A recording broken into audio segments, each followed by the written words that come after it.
Jesus Christ is not God. For me, God was only Allah. And I believe Allah never married, so no son for Allah. So I preach there that Jesus is not God.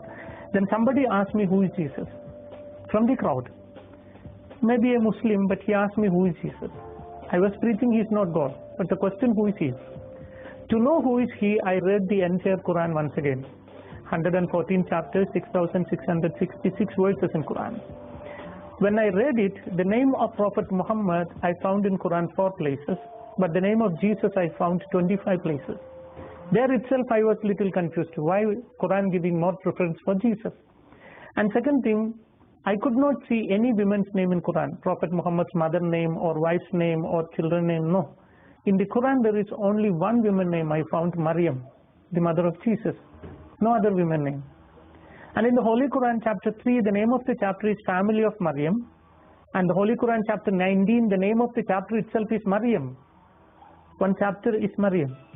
So I was very curious to know why this Quran says all these things. About Maryam, Holy Quran chapter 3 verses 34 onwards says that Mary was born without original sin. She never committed any sin in her life. She was ever virgin. Quran chapter 50 verses 23 says that she went to heaven with a physical body. Even the assumption is written in Holy Quran. And then about Jesus, when I read chapter 3 verses 45 to 55 verses, there are 10 points which Quran makes about Jesus. The first thing Quran says Kalimatullah, the Arabic word which means word of God. And the second thing Ruhullah, which means Spirit of God. And the third is Isa al-Masih, which means Jesus Christ. So Quran gives the name for Jesus, Word of God, Spirit of God, Jesus Christ. And then Quran says that Jesus spoke when he was very small, like 2 days old after his birth. He began to speak. Quran says that Jesus created alive bird with mud. He took some mud, formed a bird, when he breathed it into it became alive bird. So I think that he can give life. He gave life to a mud, clay. And then Quran says that Jesus cured a man born blind and a man with leukoderma, leprosy, etc. Continuously Quran says that Jesus gave life to dead people. Jesus went to heaven, he is still alive and he will come again.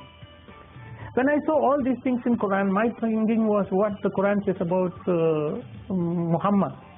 You know, according to Quran, Prophet Muhammad is not the word of God, not the Spirit of God, never spoke when he was 2 days old, never created any bird with mud, never cured any sick people, never raised any dead people. He himself died. And according to Islam, he is not alive and he will not come back. So there is a lot of difference between these two prophets. I don't call Jesus as God, you know. My idea was he's a prophet, but he's a prophet greater than Muhammad. So one day I went to my teacher, the one who taught me 10 years in Arabic college, and I asked him, teacher, how did God created the universe? Then he said, God created the universe through the word. Through the word. Then my question, word is creator or creation? Must clear it. My question, whether the word of God is creator or creation. Quran says Jesus is word of God. If my teacher said the word of God is creator, which means Jesus is creator, then the Muslims must become Christian.